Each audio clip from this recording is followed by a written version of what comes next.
Hello my friends, this is Edward Mungai now talking about goal tracking. Well, it will end up that you'll have many goals that you want to achieve. This is obviously emanating from the fact that you have the big, hairy, audacious goals, which probably I suggest they shouldn't be more than 10. But out of those 10 goals that you have had, which are big, hairy, audacious, of course we have talked about cutting them into small pieces. Now the moment you cut them into small pieces, it means you will have more and more small goals, which then sometimes for me it ends up to something like 80 goals in a given year. But to be able to manage them, of course you need then to keep on tracking them. How do you actually track these goals? Well, they can only be tracked if you, again, the same principle, you cut them in small pieces. And if you cut them in small pieces, you must have a record to keep them, to know what exactly are you achieving and what you haven't achieved. And the simplest way I look at it, my friends, is that I take my 80 goals, and this is exactly what I want. If you can emulate from me, you take your 80 goals for the whole year, and then split them. You know what you want to achieve in January. You know what you want to achieve in December. You know what you want to achieve in June. And eventually then you get those big goals now in monthly goals, and also make them weekly goals and make them daily goals. As many tools that are there for documentation. I am one of those who use the old school way. I use my notebooks. I write everything because I tell you there's a connection between your brain and your handwriting. As you write, I think you appreciate more than those who are just typing things on applications. Yes, of course, if you are digital, there are many applications. For instance, there is Evernote, and by the way, I'm not paid by Evernote. I'm not promoting them. But you can use Evernote. You can use Asana as another way, or Trello.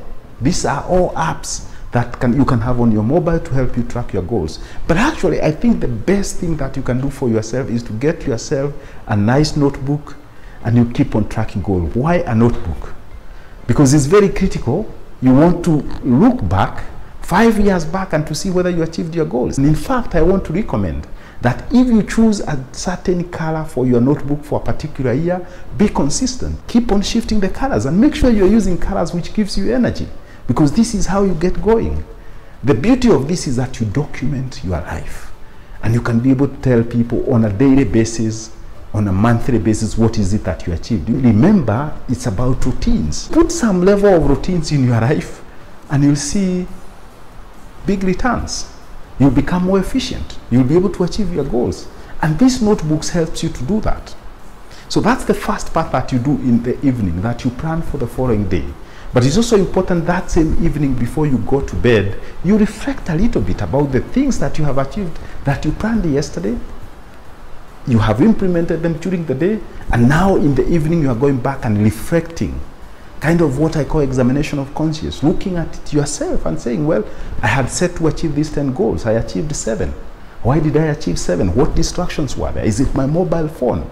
And remember, mobile phone is one of the biggest threats into our lives now. 160 distraction every day.